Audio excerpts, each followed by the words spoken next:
Good evening, family. Here we are again on the Journey 2020. Like we say here, the journey is from me to you and from you to me. I'm John Robertson. In my other life, I'm a clinical psychologist, but here I'm another journeyer.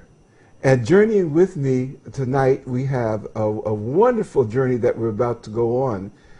Is firstly my co-host, Charles Morris, who is not only a journeyer, but I'm still going to keep calling him my partner in crime. I always say I've been called worse. So, welcome to the Journey 2020. Charles Morris, happy to be here with you. And, we will get a chance to talk about Black History Month and some other things. So I know I'm going to be educated tonight, and I know you will. I know you will as well. I hope that you enjoyed your Valentine's Day, so I get to tease with Dr. Robinson for a quick minute. As you know, we talked about him last week, but we will get to that. But back to Dr. Robinson. Go ahead, so you can tell us about our wonderful topic that we have today. Not to give you a hard time, but only because you said you were going to be here, and we had made plans, and then I think a light came on, and then the rest is history. Well, I'm glad that the light came on in time, because I might not be here if that light hadn't shown, us in, last week. But thank you, Charles, and you can give me as hard a time as you want to, because last week my key still works in the door. Yeah, well, see, and that was part of the question that I asked the doctor. Oh, okay. Because he's been married. I think he has like maybe 3 kids. And I know JoJo has not been married that long. Okay, right. But then, of course, she has the rights. Yeah, exactly. All right, so we understood that part. Exactly. So I there you wanted go. to get her, I wanted to hear what she had to say about Valentine's Day and being here, not being here. But the way she explained it, there was a time before where she probably would have given her husband a harder time, but now she has a different perspective on life. So, okay. But we gave you kudos because we at least he recognized. That's it. Well, as we're talking about that, I'd like to give my guest, and I'm going to give you a little bit about her and tell you why I'm going to give her kudos even before we start. And that is, our guest tonight is a well-known and both nationally and I believe internationally known author. She is a storyteller, a poet, a writer, and a historian. Her name is Valeda, I want to make sure I got that right, Parker Fluellen. And I'll tell you also why I'm giving you the Parker part of her name, but we're going to save that for a little bit. Now, the kudos that I want to give is that on the way coming in tonight, she also told me that this is her husband's birthday. And I have got to give her so much thanks for being with us here tonight, because I know that it is a sacrifice, and it also tells me, your commitment to educating and informing our community and our audience that we have, which, by the way, I understand is an international audience. So you'll be talking to people that are in Jamaica, the West Indies. We have a group that listens regularly each week. Great. And also across the country. Okay. But Beleda, welcome, and thank you so much for being here. Well, thank you for having me. Okay. And to your Jamaican listeners, I just came back from Jamaica this summer. My son was married in Jamaica this summer. Oh, so wonderful. I'm a member of the Jamaican family. Oh, the Irie.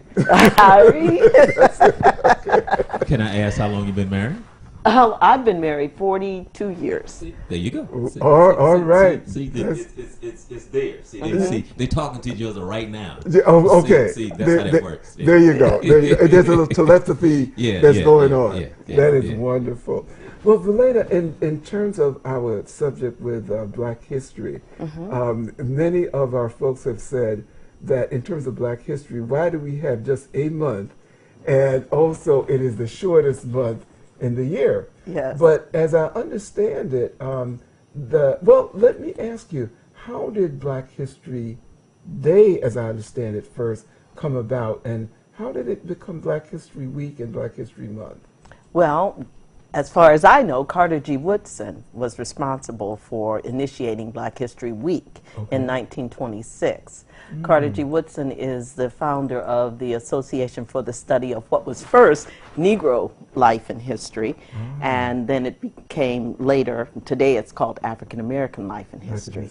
But he was the initiator of it, and he was a lover of history, graduated from Howard University as the second after W.E.B. Du Bois was the first to graduate with a PhD, and then Carter G. Woodson was the second, and so he was a lover of history. Right. As I remember, one of his books, I've never forgotten, The Miseducation of the Negro. Okay, yes. That's it. And what is amazing about that book, you know, and also I think some of your works reflect that, is the sense of awareness that was Carter G. Woodson had way back in the 1920s and 1930s. And with your work, what I find is that you have, in many ways, I want to call it resurrected, much of the history, both the history in this larger sense, and one of your books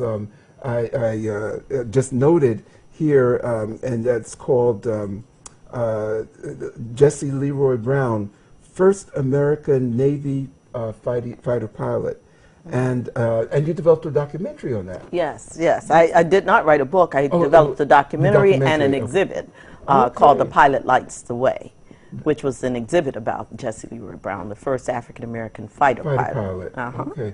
We're going to talk about him a little bit later. Okay, but I want to just let our audience know that in addition to the work that was just mentioned, that Ms. Flewellen also is the author of a book on poetry called Poetically Just Us. Yes. Another called The Mosquito.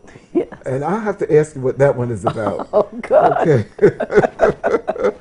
Another called Yours Truly. And also, there's so many fascinating things that you've done. I don't think we have an hour show, you know, to be able to talk about it all.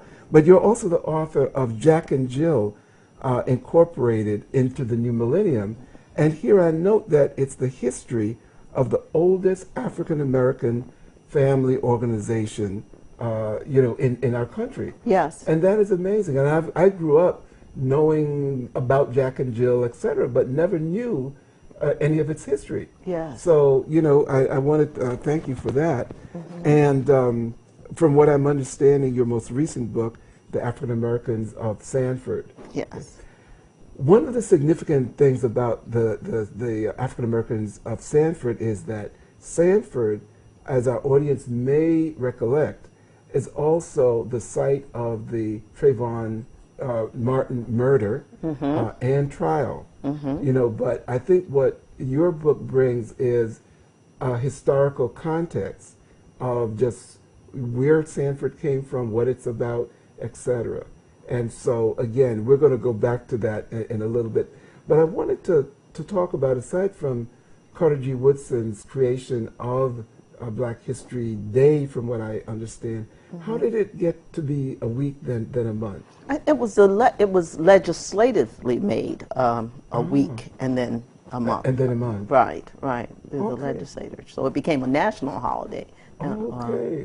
At first. So we've made a little progress. We've made some progress. Well, we're calling attention to the fact that our history matters. Our history is important. And Carter G. Woodson realized that early on when we were thinking about other things. We were thinking about surviving and getting jobs and getting opportunities. And fortunately, there were people like Carter G. Woodson and other historians who were collecting our history and realizing that it was important to sustaining the progress that we made. And so we owe a great deal of gratitude to people like Carter G. Woodson.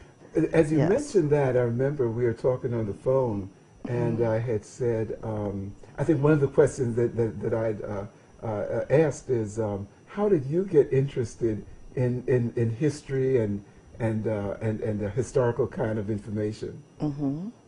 Well, I became interested as a young child. I was born in Alabama, and my family migrated when the migration of African Americans, the Great Migration from the North from the south to the north. Right. My parents were living in Alabama, and my father went to Cleveland, Ohio, in order to seek opportunity, and he was there for a year, and my sister and I and my mother stayed with my grandmother in Alabama while he sought employment. And he finally found a job and bought a house and sent for us, and we were living in Cleveland, Ohio.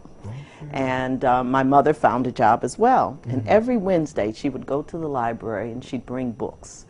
And the books that she chose were books about African Americans, biographies. So I really was immersed in the story of Carter G. I learned about Booker T. Washington, Right. George Washington Carver, and I was just amazed at all of this wonderful information about people who looked just like me, who had done wonderful things.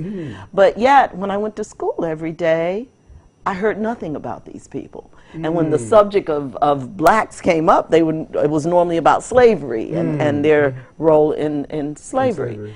So I was just angry about that. And so I wanted to do something about it. And so I asked my mother, would she get a friend of hers who happened to be an attorney to draw up a petition. And she got him to do that, and I said, the petition said something to the effect that that Negro history at the time should be included in the curriculum at in the Cleveland Public Schools. And I took this petition to friends, and everyone who came in my house signed it. When I went to the grocery store with my mother, she'd be shopping, and I'd be going around with my petition asking people to sign. And when I got what I thought was enough signatures, I took it to the superintendent of the public schools. His name was Paul Briggs at the time. I'll never forget sitting in this office, in his office, and presenting my petition and my case for for Negro history being in the schools. And he listened very kindly and smiled and nodded his head and sent me on my way, saying that he would think about it and see what he could do. And of course, it was a long time before anything happened anywhere. But that was my first, I guess, activist. Into activism. Yes, my first journey into activism. And I want to read this news clip that you kindly brought, and I think that it tells a lot about just how determined of a young lady that you were. And for our viewers, I just wanted to read this a bit. We'll probably put this up on our website a little bit later. But it says that Miss Valeda Parker, the 13-year-old Cleveland girl who has been conducting a one-girl campaign to persuade the Cleveland Board of Education to place texts on Negro history in the public schools, will be the guest speaker at the open house program of the Afro-American Cultural and Historical Society, Thursday, November 11th, from 1 to 6 p.m. Okay. And I would say to you, how many 13-year-olds, not only then, but even now, would have the not even sophistication, but the determination to have something as basic as a history of her people or their people placed into the public library. So it tells me that there was a special ingredient there already, probably nurtured way back from age 13 on, but I'm glad that you brought that. The other thing, too, you had mentioned to me is that you were influenced by this gentleman. Yes. Okay, and I don't know if our camera can catch that. We also have I believe a picture that'll be on the on our website. But could you tell me a little bit? Yes, this gentleman was a very important person in my life. During the time that I was initiating this campaign, I came across an article in what was in the Cleveland Calling Post, and it said that there was a man, Ichabod Flewellen, who had started a museum in Cleveland about African American history. And of course that caught my attention, and I got very excited, and I asked my mother, could I call him? May I call him, please? And she said yes. So I called him, and I'll never forget, he answered the phone in his deep voice, hello? Right. I can still hear it today. Yeah. And I nervously said, you know, I'm Valeda Parker, and I'm interested in knowing more about our history, and I understand you have a museum. Would it be possible for me to come and visit? And he said, yes, when would you like to come? So that next Saturday, my mother brought me to visit with Mr. Fluellen, and the two of us sat there, and he talked about our history, and I'll never forget that. It was just the most fascinating thing. And I stood there listening, and I said, Mom, can I volunteer? Can I work here? And can I help you? And he said, well, yes, if you would like to. So we made an arrangement that every Saturday I would come to the museum and I'd file. Well, of course, that didn't happen. I came to the museum, and we would talk for hours, and he would take me to the files and show me things, and just to take me on these wonderful journeys through our history. And I gained a great sense of pride in who I was. You know, how wonderful we were. And he just knew so much. In his head was just the history of our people, and he had such a love for it. He never married, because he said, like Carter G. Woodson, that he was married to his work. And I found that to be true. So I worked there for about 3 years, and then about the age of 16, I got interested in other things. Okay, that's it. And so the whole thoughts of history was out of my head, and I was on to other things. And then the next time that I saw him was at my wedding reception.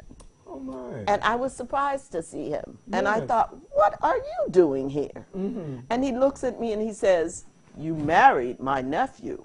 Oh my. Yes, I did slightly notice the similarity in names. Yes, but you notice how his is spelled E-L-L-E-N, Right, and my husband's is Y-N. So even though Fluellen was a familiar name, I never made the connection until at my wedding. Isn't there that he was. wonderful? So it was as if there was a destiny that I was not about to escape. So it really has been like that, really. And Charles, 42 years later, history is still being made. You know, coming back to our topic of Black history, many individuals now, today in 2014, may say, well, you know, it was maybe nice in the 1960s and 1970s, 1980s, but you know, we're in the 21st century. Why do we need to know excuse me, about Black history? And you know, what would you say to that? Oh my God. Well, we know that if you don't know who you are, then you're cut off, really. You know, there's a sense of pride and accomplishment that comes from knowing who you are. And so, and we are really, even though there is much information, we're only cracking the surface because so much of our history was distorted. Yes, because it was not written by us, and the people who wrote it were not people who loved us. So there's a lot of work to be done. Fortunately, we have a lot of wonderful Black scholars over the years. We have a lot of wonderful Black scholars who have collected our history, but we need to encourage more scholarship because there's too many topics. There's so many parts of our history that's yet to be discovered. Right. And so for American history to be full and true, it has to be inclusive.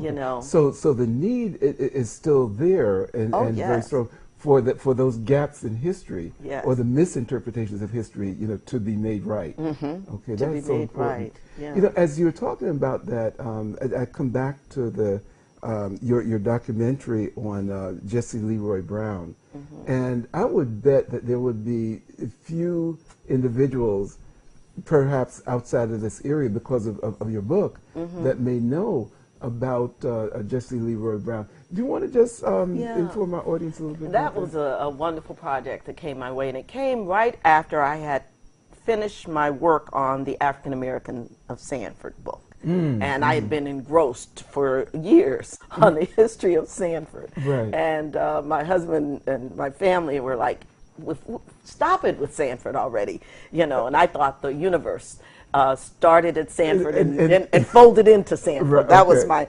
opinion. Okay. Uh-huh. But the University of Central Florida, Tony Majors, who's over the Institute of the Zora Neale Hurston Institute of Documentary Film, and I had worked together on a documentary on Goldsboro. Okay. And the university had at that time done a documentary on Jesse Leroy Brown and wanted an exhibit to be done to accompany the documentary, and asked me if I would be interested in doing it. Right.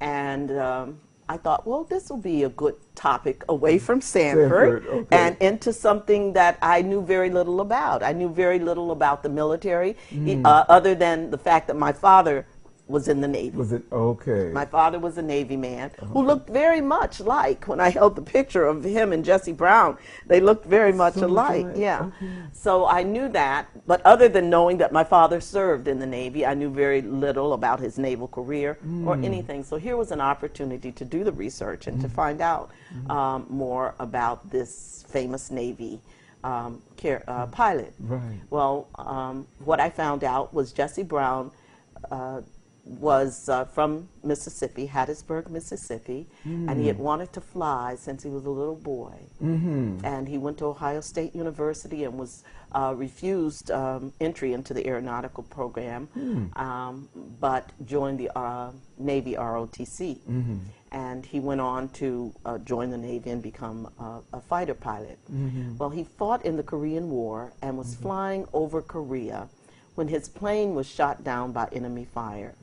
And his plane crash landed, and at first they thought he was dead, the other 6 pilots that were in the air, and they looked down and he was saying, yes, I'm alive, I'm alive. And so one of them, Thomas Hutner, decided that he would intentionally wreck his plane in order to save Jesse Brown. Oh my. And he did just that, realizing that he was going against orders because they had been told that the planes were, in fact, weapons and were very valuable in World War II because we didn't have that many of them. Okay. So if a plane went down, it went down. Right.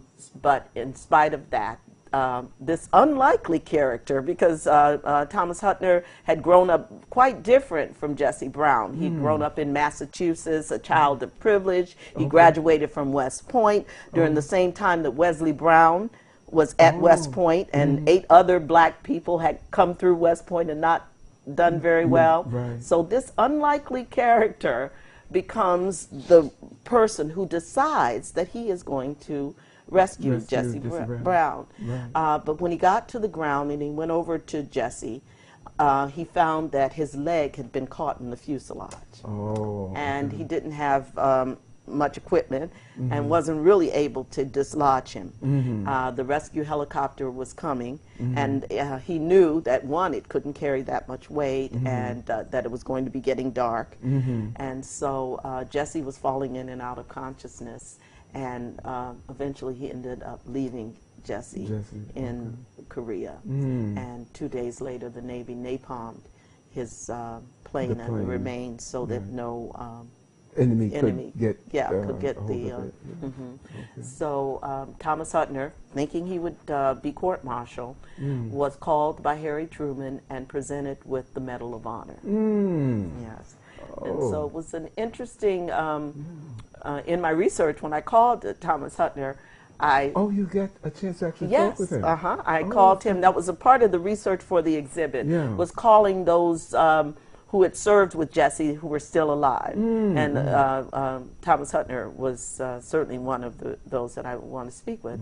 So I'll never forget the interview where I was talking to him, and I said, Tom, can you tell me where your squadron was stationed after you left Korea? And so he said, well, Valeda, we were stationed at a little town down there in Florida called Sanford. Oh my! So Sanford comes back So to haunt you. Here I am, the person who's trying to get away from Sanford. And Sanford comes right back. So realizing that this was a destiny that I would not escape by Sanford, Florida Association, I invited Thomas Hutner to come to Sanford, Florida, and to revisit this place that he had visited some 60 years ago. And as it happened, he came on May the 1st, exactly 60 years to the date of the date that their squadron came to Sanford. Amazing. And when I talk about it to my Sanford audience, I say that had it not been for what happened to Jesse, he would have been with Thomas and that squadron. Coming to Sanford. But for Jesse, Sanford was the next best thing to happen. Okay, okay. That is so amazing. One of the other things that you had mentioned, and that you also, I believe, did an exhibit about, is Goldsboro. Yes. And the reason that I think that's important, again, I go back to Trayvon Martin and Sanford as a town, and actually as a culture also. Yes. And so I'd like you to talk a little bit about what you found about Sanford. Was there anything about Sanford that may have aided in the attitudes towards the Trayvon Martin situation? And I know that's quite a bit of years between, but would you see any connections? And if not, I don't want to have you force it. But no, I think that's a very good question. And of course, I've thought about it quite a bit.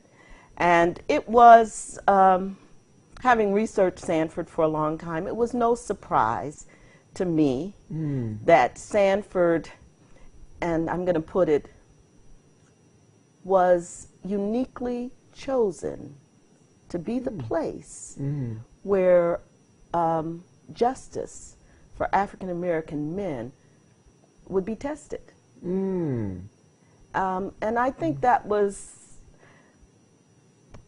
somewhat meant to be because of Sanford's history. Sanford, Florida was founded by Henry Sanford, a diplomat appointed by Abraham Lincoln, who had, even before Eatonville became the first African American community, incorporated community, in 1870, Henry Sanford had set aside a place in Sanford called Georgetown for African Americans, with the thought that if African Americans were given their own land and place, that they could be respectful citizens in the language of the day, that they could be respectable, law-abiding citizens who would be productive to their society. This was thought of as part of, was it Reconstruction, the Reconstruction South, et cetera? Well, this was 1870. Right. This was when Florida was, a new... well, it was after slavery, yes. Right, so here we are building a new city, Sanford, and he set aside a place for African Americans. Of course, we were the labor force, and there was a need. Yes, there was a need for African American labor, but he also knew that a community would be needed to support the needs of that labor force. Sanford was unique in that. And then Florida, the history of Florida with the Seminole Wars, and I mean, there's so much American history. St. Augustine, the oldest American city. Florida as a state has a very important place in the American story. And Sanford's uniqueness in that one, Florida, I call it the deep South, because even though we had all of the things happening in Mississippi and Alabama, as times progressed, Mississippi and Alabama sort of slowly but surely tried to get on board, but Florida was a little sleeping baby over in the corner, not paying attention to the civil rights laws of 1965 that says that you must integrate the schools. They heard it, but they didn't move swiftly on it. They moved very slowly. Florida had a lot of things happening with African Americans in terms of the Klan being very active, what happens in Mims to Moore. So Right. there were a lot of things that were happening in Florida that were that make it not surprising. Exactly. Yeah. As a matter of fact, one of the things that I learned on moving here is that just down the road in Ocoee, that with a simple act of trying to register to vote, right. that there were two prominent African American citizens that were literally strung up and lynched. Yes. Simply, Right. by trying to vote. So We had the Ocoee riots, Redwood. right. Right. Yeah. Exactly. So there are just a lot of. Then we had a lot of things. The Jackie Yeah. Robinson incident, where he came Oh, right. onto the field in Sanford. Exactly. So all of those things are sort of precursors to this Yeah. this kind of attitude. and it's because I think there had not been the dialogue. You know, there things were changing, and Sanford was trying to change, and certainly I was observing that change, and hopefully a part of the change Right. that was happening in Sanford, where the two communities, the black community and the white community, that had been very separate communities throughout their history, with very little interest in really integrating. Because the black community was prosperous in its own right, and the white community prospered as well, up until integration, Right. of That's course. good to know, because often the image that's given is of the relatively well-to-do white community and the poor, struggling black community. Right. But and I've heard that said about Goldsboro, that there was a thriving It was community. a thriving community for a long time. Goldsboro, had it been left alone, who knows what would have happened, but it was only allowed to survive for those 20 years before it was annexed and became a part of Sanford. And that was done because there was a fear on the part of the politics in Sanford that Goldsboro would interfere with Sanford's growth. So Forrest Lake, who was the mayor at the time, went to Tallahassee and had it Tell me dissolved. a little bit about how the feeling of how it would have interfered with Sanford's growth. I think that might be important. Well, it was because of where it was strategically in Sanford. Sanford would not be able to venture out. And there was a white community, Holden Heights, I think is the name of the community, that was also threatened in that same way, that it needed to be not standing in the way of the growth Of the growth. of the city. And if you the documentary that we did on Sanford talks about the newspaper articles where the black community was fleeing. Don't interfere with our city. We're thriving on our own. Why must we disappear in order for you to grow? And there was a plea on the part of the African American community to be left alone and allowed to flourish.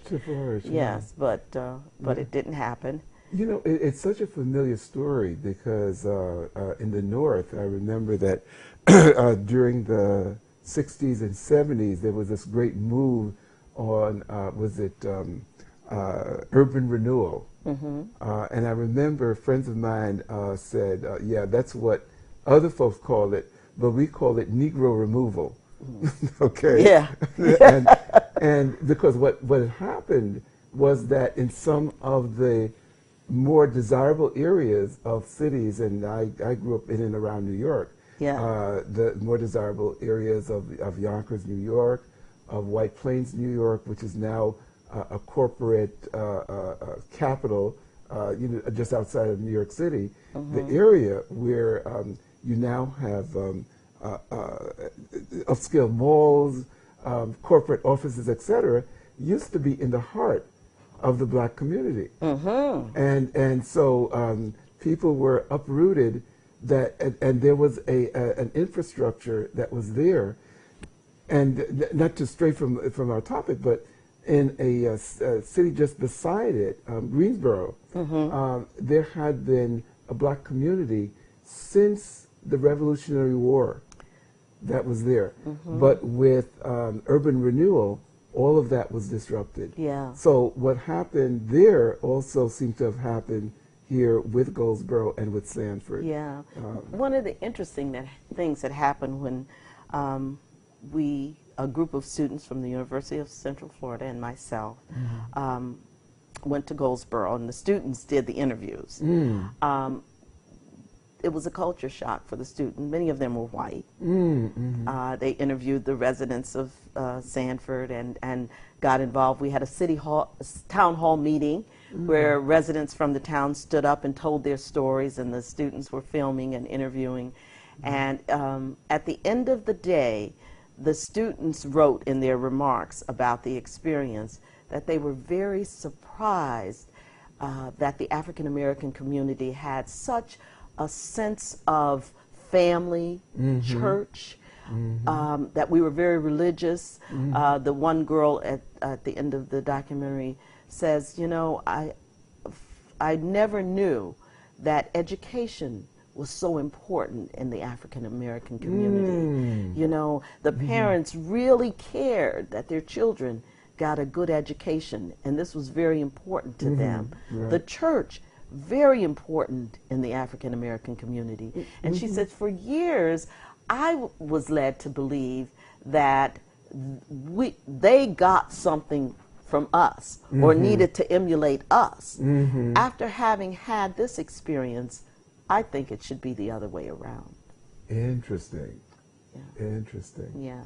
You know, and we've had several guests on who have echoed that same theme in so many different ways, and that is that if individuals who would only take the time, make the effort to know more, to learn more about you know, African American life, African American values, etc., so that when you mention this young student who said she was so surprised that African Americans valued education. Yes. And I'm sure that you're, well, you know, of course I know as a historian you're probably nicely objective, etc. But many of us will say, sure, you know, what do you think that our parents were working so hard for? You know, etc. But many of our guests have said, you know, if they could only get to know us, you know, up close and personal, and if we could get to know them on an equal footing, you'd be surprised. You know, and I come back to the real life story about Jesse Brown and I think Thomas Hutner, and to just think of two individuals from such a disparate life circumstance, but because of a common cause, you know, and a camaraderie, would risk each other's life, you know, in order to try to save the, you know, the other. And, you know, those simple values are something that I think get lost, you know, in all of the verbiage and all of the politics and all of the, at times what I feel is insanity of quote unquote race relations. Right, you know?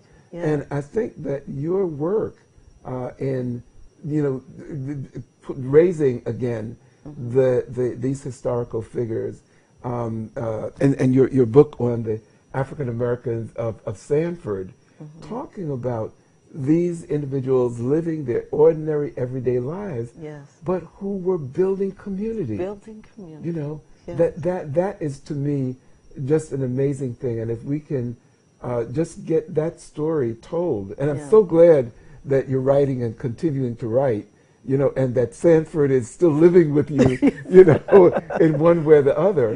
That I think that if we can somehow bring that out, you know, so much more, some of our problems that get politically distorted and just knocked around, I think we may have more solutions than we have problems. But so much is still unknown, as you said, without a sense of where where our people came from, where the white community came from, and knowing that in many ways we have more similarities than we have differences. Yes, we do. You know, we do. that's it. Yes. So, you know, you and I have been talking so much, you know, and I've let my good co-host off the hook. But see, I knew before Yes. the show started that it was going to be this. So, but see, I always tease him because I always say that generally there's a show within a show. Okay, because he's covered and you've talked about so much that it can go over into so many other areas. Oh, yeah. Because, see, I'm a little different than Dr. Robinson. How so? Because now I would say this. Okay. Basically, what you've been saying is that you are exposing the ignorance of other people. In the sense, and what I mean by that is, well, because of your arrogance, you're not able to recognize that I'm just another person. In the sense of how we are perceived by other people. Simply because we're people, God made us all basically the same in a sense. So that in the sense to say that when the young lady was talking about when she went and she interviewed and then she found out like, oh, so your people do like to be educated. Your people do believe in going to church and your people do believe in God. That's ignorance. You know, Yes. and that's what it is. That's what it is. But yes. that's planet. And there's a saying that I always say: if an alien came here from another planet and just spent a little time, it'd be like, this is a crazy place. You know, because these people here are crazy. Yeah. You know, because there's the old saying: Yeah. if somebody came from another planet and said, "Take me to your leader," who are you going to take them to? Really? Like who? Like who's your leader? Who's your leader? Right. Because there's a saying we used to say as kids. We used to say like, "Can you let me off the world because this place is crazy? Can I go someplace else?" Yeah. But in reality, you can't. Yeah. Now the young girl was ignorant because she did not know about our history, but I wouldn't say that she was I arrogant. don't mean it. No, I don't mean necessarily her, but I'm talking about us and how we perceive. Because one of the biggest lessons that I've learned, and also learned that I got to be with a sister. That's one of the other things I did learn too. Okay. As Charles said, that's another show. Right.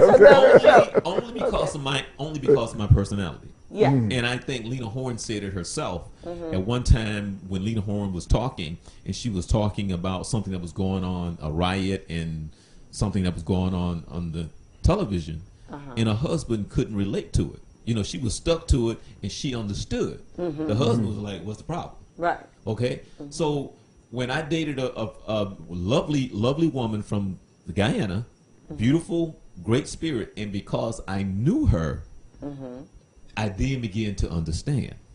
Because when we started dialect and we started talking, and then we started talking about welfare, we started talking about black people in general. Yeah. I turned around and looked at her, you know, because if I didn't know her, I would have been like, "You racist or you prejudiced." But it was and I said her ignorance, you know, and then I learned a lesson.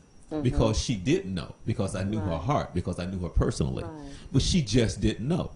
So it taught me a valuable lesson that it's the same that if I walk in the room, I can have a conversation with you without even having a conversation with you. But that's important to me. Now, for somebody else, doesn't matter. If we see something going on in news, I don't have to say anything to you. I don't have to open my mouth, but that's important to me. Not for everybody. So that was a valuable lesson for me to learn about life and people and their perception. Okay? And it was something as simple as she was going to a wedding in St. Augustine, Florida. And I knew I was going to be the only black there. And I said, "Well, I hope when we go down there, I hope everything is okay." And she looked at me and said, "Why would you say that?" And I looked at her like, "Art?" Right. They got the Klan on the wall in City Hall. But she didn't understand. So I'm like, okay, I mean, that was no problem. But if I had said that to you, you would have been like, it wouldn't have, it wouldn't have registered. It just would have been like, yeah, okay. Right. But it was just little stuff like that that I learned from her to help me learn about life, people in general, and that just because they don't understand or they don't see it doesn't mean that they are racist or they don't trying to keep something from you. If you don't understand, if you haven't walked in these shoes or that path, then your perception, the perception. And so I've heard a lot of things in which I wanted to make a comment on because, like I said, there's a show in a show, Right. but you're so full of so much knowledge. No, But not really. no, seriously. Because one of the things that I did want to ask you in reference to all the things that you have learned, how do you see our young people today in reference to, because when he was talking about the importance of the history, okay, because that's one of the biggest problems we have in our culture, in our society, because we don't understand where we came from. And as a matter of fact, there's many of stories when people have been trying to tell them, and some old person go like, no, they didn't do that, you crazy, you know, and that kind of stuff. I mean, ignorance on top of ignorance, but then if you can't identify, if you have no pride, that says a lot about who we are, because that's who we are. We have to have pride about ourselves and be able to stick our chest out and have something to say about where we came from. But when that has been taken away, which was done purposely, and they did a very good job, and to the effect of we are where we are now. Right. So there's like a story in a story. Right. I'm sorry, a show in a show. Yeah. But Dr. Robinson knows that I work a lot with young people and have for many years. And the struggle sometimes, and one of the young gentlemen that our very first show from back, you know, and we were talking about when he said what he said, not too often when I've dealt with our young people that when they say something, they kind of catch me and I have to count to 10. I had to count to 10 that day. Because we were talking about wearing the pants down. Okay, which is a whole nother story. Yes. Right. Okay, so we were talking about wearing the pants down. And when he said it was too uncomfortable to wear them the correct way, that's when I had to count to 10. Did he just say, which meant that, well, anyway, when he said that, I had to count the 10 for a second before I could respond. But my response usually when I try to talk to them, based on, you would know this, is that there's too many people who have made too many sacrifices, too many people that have died, too many people that's been burned, hung, and all these things for you to wake up and go, this is who I am and this is what I want to do. Right. And so it's hard to get them to understand that when they truly don't understand the history. And I used to wear a shirt, it's old now, it's somewhere, it's old. And the shirt used to say, we were history before there was history. And that is true. Exactly. And it's funny because I wore that to work one day when I was working at Channel 2. This was back in Channel 2 around 1992. So I wore it to work. And I mean, no big deal. But the white person came up to me and go, what does that mean? And I said, well, just read it. And he read it, and then I said it, and he go, I don't get it. I go, I know. And I don't mean it that way. Right. But I meant he really, just because he didn't get doesn't understand our history and where we're from and the contributions that we have made to the world. Yes. Exactly. And one last thing, the person who I was telling you about that was from Cleveland, who was, she would always say there's a movie that came out, and the movie is called The Brother from Another Planet. Oh, yeah. And so she said the mindset of this world saying that even if you go to another planet, they're still going to look at us the way they look at us here. So it's just the whole culture in the world and their perception of us and who we are. Yes, sir. I got a poem that fits exactly what you're saying, and I would just love to share it. Okay. It's go called ahead. The Evolution of the African American. It's from my first book, Poetically Just Us, and it's a poem I wrote when I was trying to figure out all of this. Who are we and why are we called? It goes like this.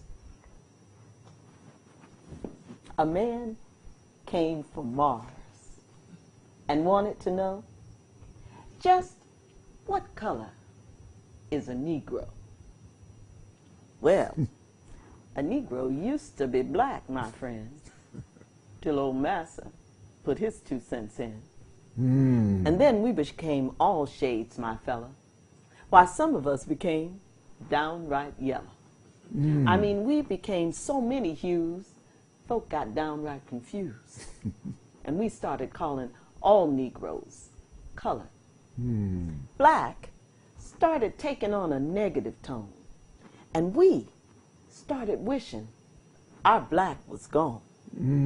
Then a mighty fine fella started shouting out loud, saying we're all black and we ought to be proud. Why, he gave us a whole new point of view and accustomed us to our darkened hue. Well, we stopped wearing our hair bone straight. Okay. And we went into what we called our Afro state. Fist in the air, we would shout out loud, telling the world we're black and we're proud. Right. And we began to search for from whence we came and gave ourselves again a brand new name. African American was our new cry. So we never have to explain what color am I. It's the evolution of the African American. Wonderful. Absolutely, absolutely. We're going to have definitely a show in the show. That's it. We're going to have Valeda back because I want to get a sampling of the rest of that book also. That's it. But you know, Charles, you raised something really important, and that is that, that with the ignorant, and I'd say it is with some folks unintentional ignorance, and with some other folks some intentional ignorance.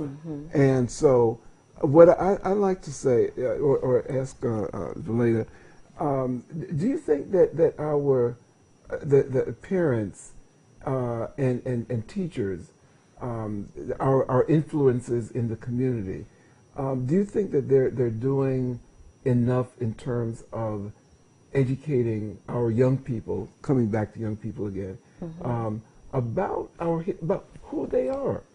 Well, you know, that's a difficult question. Of course, the blanket answers is never enough. But I do think that many of them are doing what they can in their circumstance. You know, teachers have it very difficult because its curriculum is subscribed for them.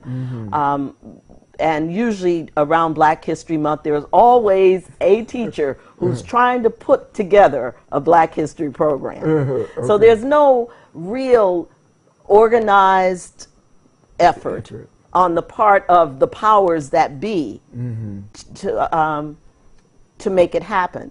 And like I always say, you can tell what's important because where the importance is, the dollars are. And point. money has not been invested. If you look at the African American programs, even in colleges, you'll find them waning. There's not dollars being put in those areas. And we're not complainers. We're not as active as we once were. We have become complacent after integration, I think, Right. to a certain degree. I used to work over at Orange TV. I worked for Orange County. And I don't forget how I stumbled upon it, but the PBS station, Channel 24, Trudy Perkins and some other people had put together, it's called Did You Know? Well, You Should. Yes. And it was an hour show. And it talked about the contributions that Black has made to society. It was very well done. And I don't forget how I stumbled upon it. But Channel 24 gave me the original and only copy, which meant they wasn't going to show it again. Okay. She was like, Wow. here, was like, here, you want it? I was like, yeah. Yeah. And so, of course, The every value year, of that. huh? I mean, that's such a valuable. But so, And I, as you said, what is valued? of course, when I was at Orange TV, I made sure that they aired it every year. Mm-hmm. But she gave me the original. Oh, So Well, thank God she gave it to you. right.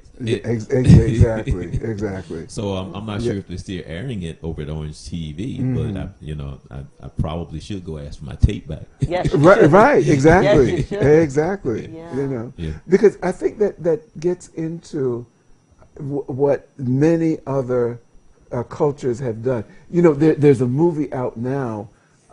What do they call it? Monument Men.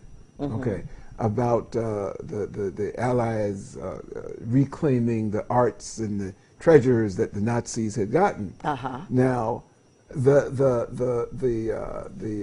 societies that were fighting for quote unquote freedom thought that it was worth their time to rescue these cultural artifacts. So as we're talking about things like the videotapes, documents, old newspapers, etc., that we, I believe, owe it to ourselves to rescue those things that we can. And I'll tell you a personal story. My grandmother, bless her soul, lived to, I believe it was something like 104. Okay, and she would tell us, my cousins and mine, stories of old-time Jamaica.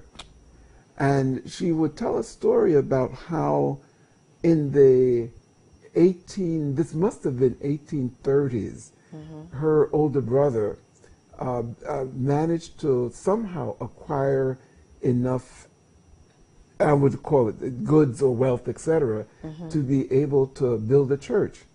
And he was a stonemason, and so he literally built this church. Okay. He built it for a predominantly white congregation in Jamaica.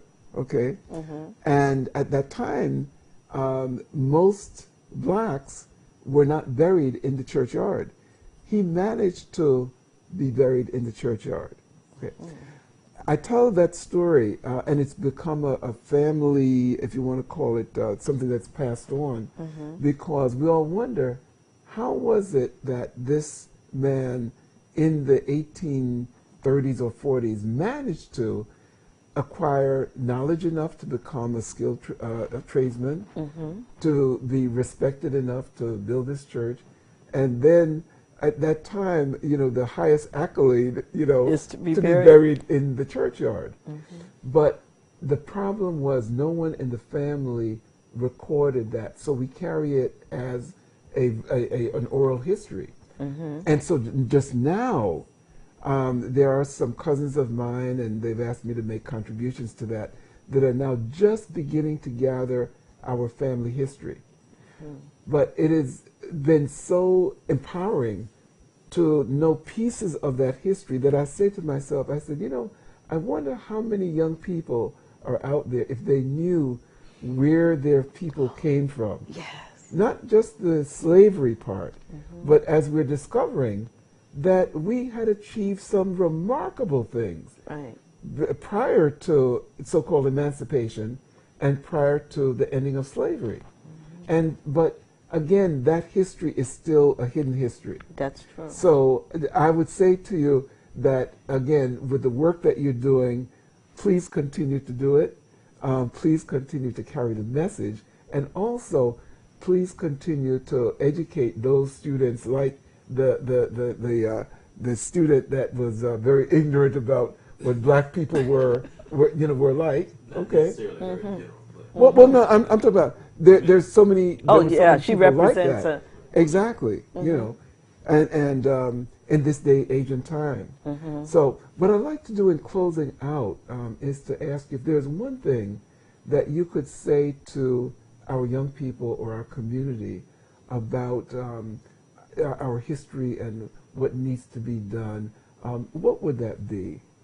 I would say always equip yourself with a good question. And I think a very good question to ask in any situation would be, who was here before I was? And you can ask that about your family. You can ask that about your church. You can ask that about the people on your job. Because to the extent that you know the story of who was there before you, you will perform better in the role that you have. So I leave them with that question. That is leaving them with a nugget of gold. You know, thank you, Ms. Valeda Fluellen. You're welcome. Thank you for inviting me. It's truly a pleasure. It has been. As they say, this is not going to be the last time that we invite you back. I hope not. So you've become part of our Journey family. Okay. And in closing out, I'd like to say, you've been on quite a journey tonight.